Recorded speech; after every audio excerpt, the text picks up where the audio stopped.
See, a turnkey could plan and kill you, and nothing would be did to him.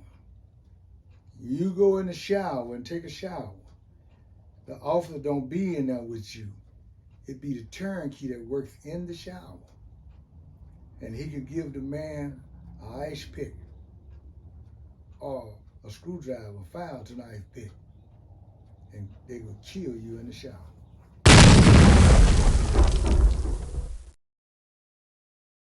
What's good, YouTube? Once again, it's the one and only OG Hollywood coming back at you with another edition of the Ferguson Chronicle, better known as Dayroom Talk, bringing it live from the dayroom to the streets, and in this case, to the living room. However, before I get started, I always got to tell you a little bit about me. Did 10 years on the Ferguson Unit. Run up and down those hallways, did a lot of in and outs. Met a lot of guys. Some I was good with and some I wasn't. Today, I have in studio an individual by the name of Larry Guy Iceman Henderson. And what today I want to ask him about, what was the qualifications of being a turnkey? What did it take for you to be a turnkey? So without further ado, I'll let Mr. Henderson introduce himself. My name is Larry Henderson.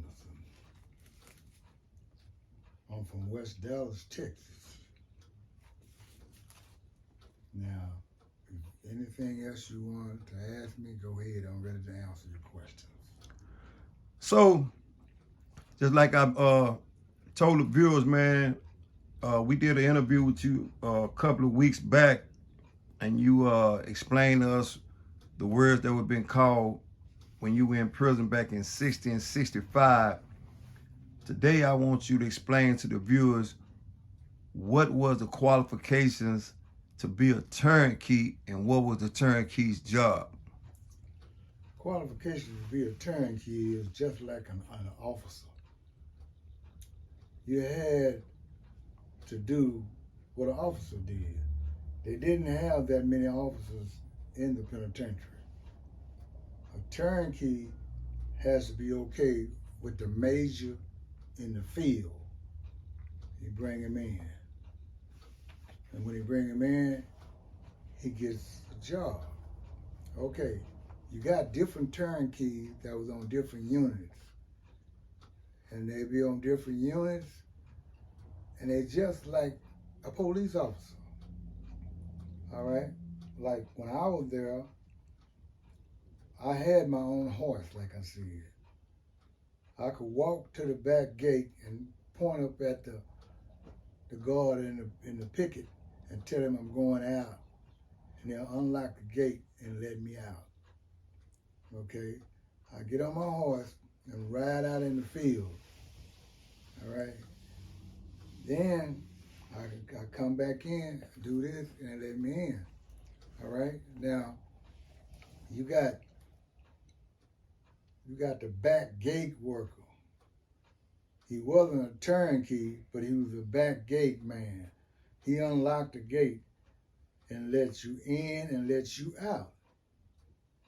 That's what he was. Now you had different type of turnkeys. You had different type of turnkeys that was kind of rude and restless to the inmates. At that particular time, they didn't call you inmate. They call you convict. You know? And you had to have your hair shaved low or a bald head. You couldn't wear your hair an inch high on your head. All right? Now, is there anything else that you want to ask me about a turnkey? So, what kind of tools did the turnkey carry to keep justice?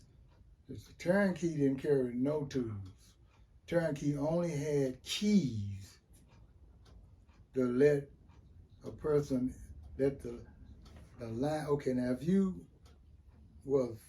had in my position a head turnkey, like you is a major over the other turnkeys. You will count the squad out the back gate, out the back door. You say 24, and then the officer say 24, and they keep going. If you tell him 25, he says, oh, hold it, I got 23. He stopped the squad and count them right then. Okay. Now, a lot of people thought that a turnkey was like an officer, like a snitch. But a turnkey was not a snitch. Turnkey mainly was a ruthless dude. And he had a group of people behind him 100%. And it's me and you talking. If a guy been there and he know what's going on, see, a turnkey could plan and kill you. And nothing would be did to him. You go in the shower and take a shower. The officer don't be in there with you. It be the turnkey that works in the shower. And he could give the man an ice pick or a screwdriver, a file to knife pick. And they would kill you in the shower. But now, it's just that, you know, God was with me. You know, I never had incidents like that. The people that came from Dallas and Fort Worth, I always pulled them to the side and gave them a job. You know what I mean? We didn't like the dudes from Houston. We didn't like them, and they didn't like us. You know what I mean? But now, it's a hell of a thing, what I'm telling you. If you ain't been there, you don't know. If you've been there, you'll turn around and say, how in the world could I make it? You know what I'm saying? Because a turnkey or a building tender, believe me, is going to have a weapon. He's going to have a weapon. And they work inside the cell blocks. They open a cell for you. So they can open a cell and let a prisoner go in there and kill you and come out and lock the cell back, and they never know who went in. That's how they rape dudes. You know what I mean?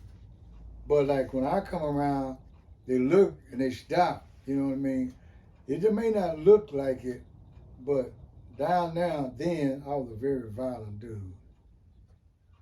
You know, and I just appreciate, you know, God let me, let me out. When they told me, called me to the front, they said, guy, you made parole. You finna go home. I told them, I said, man, y'all crazy. So you made parole, you finna go home.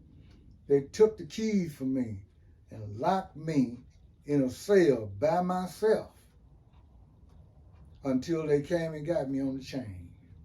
I didn't go to pre-release, none of that. I went straight from Clemens to the wall, and from the wall, I walked out. They gave me a $200 check. So let me ask you this. So during your time there, I mean, you just told me and the viewers that a turnkey had access to letting a person in your cell and kill you, and they wouldn't find you until weeks later, right? Give us a story, if you can remember, of a time that you seen that happen. See, we're going way back. And a lot of things I don't like to talk about. Only thing I can tell you, what I want to tell you, is Bubba Goodley was building tender, head building tender up on Fort Tank. Okay. Now, what really hurt me the most of them all is when that guy killed Mixon. Stabbed him in the shower. And Mixon ran out, I told you, and said, He stabbed me, guy. He stabbed me. And he was pointing at his chest. The guy stabbed him in the heart, right up under the heart, with a screwdriver that was found down like an ice pick. I told him, like I said, go to the doctor. He ran, he reached for the door and fell on the floor and died. You know? But, like I said, when I got out, his family said I killed him. Because the guy killed him, name was James Guy. I never will forget this guy. But you know, my real name is not Guy. They called me Guy. Okay, I seen James Guy on Oakland, which is Malcolm X now. I saw him at the tire shop right there. And I looked at him, he looked at me, and he tried to speak to me, but I didn't want to have nothing to say to him. Because he killed Mixon for no reason. So, and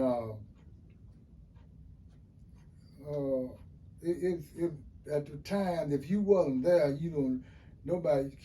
they can't tell you nothing. Because the penitentiary, if you was a hell of a dude on the streets, it wouldn't make you a hell of a dude in the pen. Because the average cat in the pen that runs it, he was a dope fiend in the streets and all that. But he got out now and he started getting, muscular, husky. Okay, we had different things that we did. We had track field, we had basketball, and I never played, baseball. We had a baseball team that went to every unit, went to all the units. Okay, now, a lot of people would come to me and they would say, "God, man, let me be a turnkey." But I would look at them and I said, "No, deep down inside, I'm not going to let you be a turnkey because I'm not going to get you killed." So, what would they kill the turnkey for? They was just like an officer. A turnkey was a boss. He wasn't a turnkey could go outside the building when the visiting day come. They had turnkeys in front that unlocked the door to let the people in. When you park your car, you got turnkeys that walk out there. I'm telling you, if somebody don't know about the penitentiary, he needs to shut his mouth. So, what type of names with the officers that worked there in your time? What kind of names would they use towards turnkeys versus? They don't call turnkeys. The only person they call, like old hammerhead, old thing, old nigga, was the field people that worked in the field. If he called a building tender or turnkey that day, he would lose his job. Now you got an officer at the desk. Okay, here come the line coming out the cell block. 1-0. They start coming down the hall, running down the hall. Then they stop. And then the turnkey, the head turnkey, which was me, will count the people with the guard. Okay, not the guard that got the horse outside, with the lieutenant, a major, a captain that's counting them out that back door. And then when they get outside, they count them again to get on the trailer. Okay, now you had to, like I was telling you, you had to pick your weight in the cotton. I had never picked no cotton, corn, alfalfa, maize, silo, pits. I had never did that. I ain't never seen nothing like that in my life till I went down there. So pulling up at the back gate, when you get off at the back gate, how do they assign the inmates jobs? You don't get a job. Everybody go to the field? Everybody go to the field unless you have a disability. If you got a disability now, they'll give you something like cleaning up the hallway or mopping or something. You know? Yeah. But now, if you have been to the pen before and you left there with a job, like working in the laundry or the kitchen or something, and you come back, they'll give you that job. They give you that job back. Now, I'm telling you, when that bus drive up there, they tell you to wait, and you get off that bus, it's gonna be a captain and a lieutenant standing there with a big dude. They're gonna be looking at you. They're gonna look and try to judge you by the way you are when you step out that bus. And then they're gonna put you on by looking at you. Oh, he need to go on full tank. Excuse me. They had, Clemens didn't have no cell blocks. They opened a cell block when I came. You had 2 people in the cell. Okay. Now the tanks is where they house the prisoners. Okay. Then you had tanks that housed the trustees. It was upstairs. But now, the one that feared you the most were white prisoners. They feared the blacks. Now, I'm not trying to be funny or say nothing out the way, but the Mexicans didn't say nothing to us. And we didn't say nothing to them. You know, I got my leg broke May the 18th, 1972. I got my leg broke in the field. I stepped on the Aggie where a man was sidelining, and the boss told me to catch him up in the squad.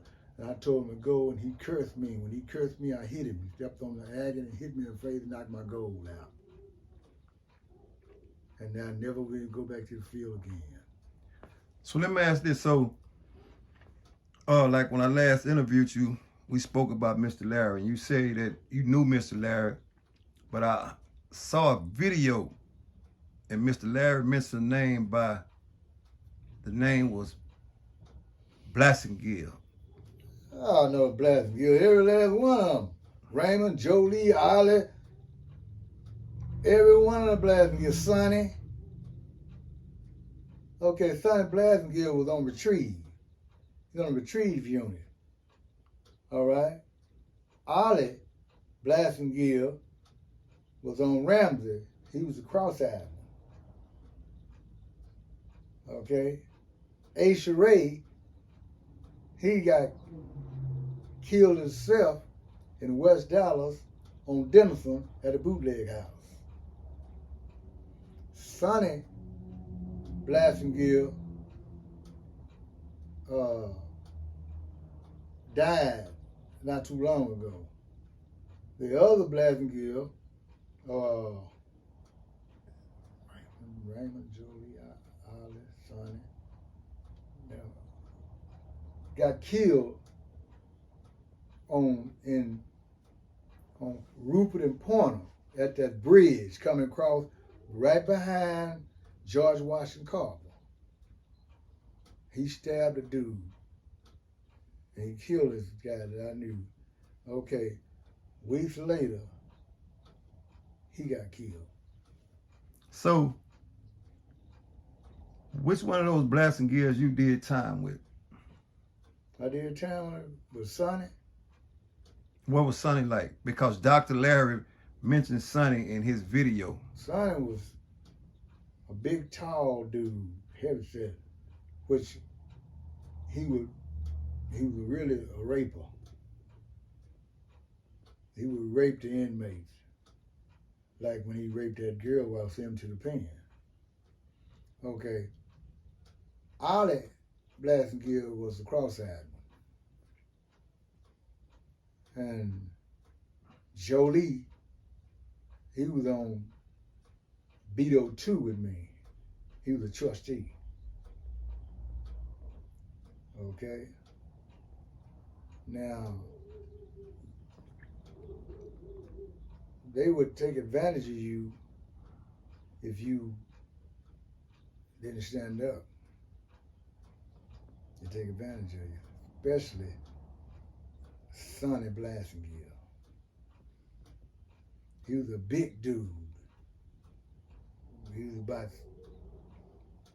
6'7", weighed about close to 300. He was a big man, and he was ruthless. He was on retrieve. He had 65 years for raping this girl in West Dallas.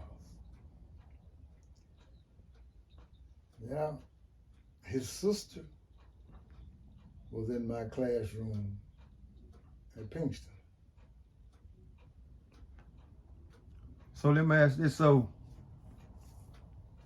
let's talk about the boxing team. Oh, the boxing team? Yeah. Okay. Who was the baddest boxer during your time? He's dead now. This guy killed him in the projects because he was jumping on his cousin, his girl cousin, and he got killed. Name, we call him, I gotta think of it. I was his trainer. He was good. He was extra good with his hands. And, I knew his whole family. Damn, I can't think of it. I'll think of it in a minute. We boxed. We went to different units to box. And they were good boxers. Real good boxers. Charles Hayes. That was his name. Charles Hayes. Describe Charles Hayes to the viewers, if you don't mind, please. Charles Hayes was about 6'1", weighed about 210, and he was good with his hands. He was real good with his hands. He had 12 years. And when I got out, he was over the construction crew. He was like the supervisor over the construction crew and gave me a job and learned me how to pour cement and finish it when I got out. And then he got killed. So during your time doing time with Charles Hayes, was he a knockout artist? Yes, he was. Did he hold any belts? But yes, he was. Yes, he did. He was extremely good. He was a heavyweight boxer in the penitentiary, and he was good, real good. You know, he was good with the gloves and without the gloves. Was he a building tender or turnkey? He was a building tender. He was a building tender on A12. Building tender. So let me ask this. So did the building tenders and the turnkeys get along with each other? Yeah. See, a lot of people don't understand that. They don't know nothing about the pen. You were just like an officer. Yeah, now tell me this. You tell me, how can they come up and give you a key that you can unlock the door and let yourself outside? If you wanted to, you could run off. You know? But a lot of people did a lot of things See, the unit I was on, which was Clemens, it was 95% black. You made it had 3%, 2% white people, and 3% Hispanic. And the only reason why a white man or Mexican would be on your squad is he messed up on his squad, and they put him in with the blacks. So once he got in with the blacks, did the blacks respect him? No. How did they treat him? They jumped on his ass and took everything from him that he had. So during your time there, let's talk about the building tender turnkeys getting into it with the regular inmates. Why would a building tender turnkey have an altercation with just a regular inmate? Okay, let me explain this to you, and you look at it this way. Like right today, you got bad police officers and you got good police officers. Okay, you had bad building tenders and you had good building tenders. You know what I'm saying? Building tenders, some building tenders will make you pay them when you go to commissary to make it. Because if the building tender didn't want you to make it, he could have you jumped on, beat to death. The building tender ran the tank. He ran that tank. That was his tank. When they said count time, the building tender go down and count all the inmates all the convicts on the tank. The building tender count them. And then the officer will come in and count, and they'll give each other the notes how many people was on the tank. And you have to sleep when you're on a tank. If they tell you in bunk 1, that's where you sleep, in bunk 1. You don't go to no other bunk and sleep. You have 2 building tenders in the day, and now they sleep in the tank with you. You got building tenders at night that walk all at night. Now, you see, if you could close your eyes and you look at it, a building tender was just like an officer. The only thing that he was not, that he didn't have a uniform. So how was the building tender and the turnkeys suits versus the other inmates? The turnkeys and the building tender, they didn't get along. The turnkey was outside outside in the hallway. He unlocked the door to let the building tenders out. When chow time, he unlocked the door and let them out to go to chow. And when he closed that door, he could close the door and not even let you out of there to eat. That's the turnkey. Now, building tender will try to get along with a turnkey, try to get along with him. But I wasn't down there on no cell blocks or tanks. My job was right there at the door where you count the line out and the showers. That's what my job was. So the head turnkey was over all the turnkeys on the unit. All the turnkeys on the unit. The head turnkey was over all the turnkeys. And he could get rid of a building tender, Oh, he can get rid of a building tender. Right. All he had to do is walk in there and tell the warden that he don't want this man up there. If he's a head turnkey. Which I've had altercations, said a few times when I got out, but they wouldn't say nothing to me out of the line, because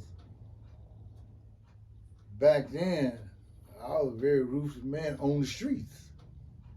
But my whole life has changed. You know, I'm talking right now and the people are looking at me, but I'm not that guy back then. I ain't that person. You know what I mean? And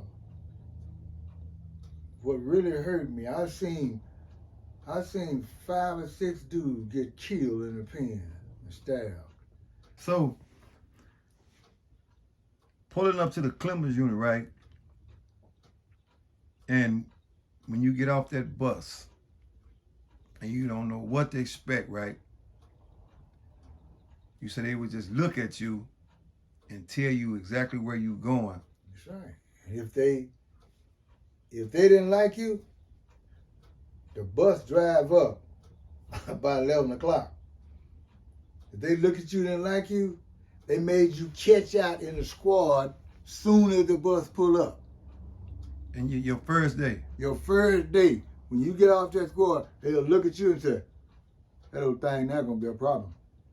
Catch that one hole. When, yeah. Catch that one hole when they get off. when they come from lunch. You had to go out there, I said, man, I don't know.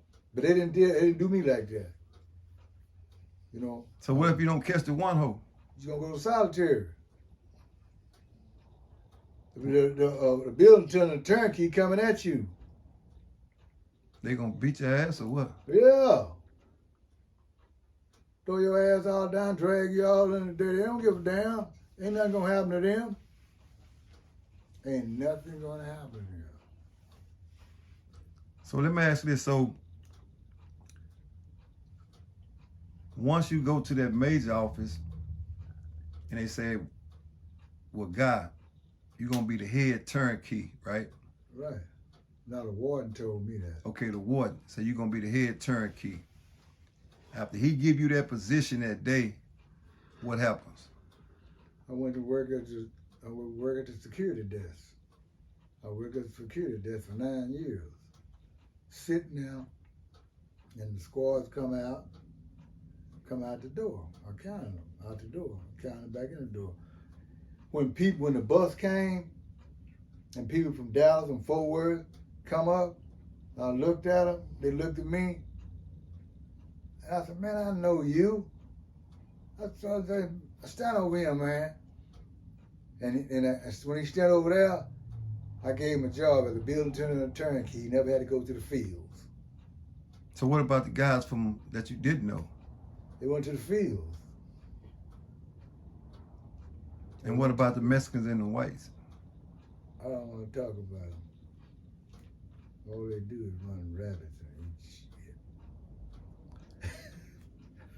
So let me ask this. So, during your time on that Clemens unit, right? Let's talk about the traveling. How did that work as far as in sports? Oh, in sports? The bus that bring you in, it takes you to different units. See, like Clemens played all the units down south. Only time we played Ferguson is we playing for a championship. Then we'll play Ferguson. But Clemens played like Retrieve. See, Retrieve was for the older guys that had been in the penitentiary for years. That's Retrieve. Ramsey 2 was for the ruthless, older black dude. Ramsey 1 was for the white people and the Mexicans. Central 1 was for the white. Central 2 was for the black. Cofield was for the blacks and the whites. Beto 1, Beto 2 was for the blacks and the whites. Did I say Central? Did I tell you about Central? Okay, Bonnie Parker and Clyde Barry. They was on, I think they was on East Ham. Was East Ham a ruthless unit Because I've heard East Ham was a ruthless unit that was ran by whites. Around East 1. You got East Ham 1 and East Ham 2. The 2 were for the blacks. The 1 was for the white. So let me ask you this. So if a black man landed on an all-white East Ham unit, what would happen? They'll kill him. And what would be did about that? No. They're gonna say we didn't see nobody kill him. We don't know who did it, but we still looking into it.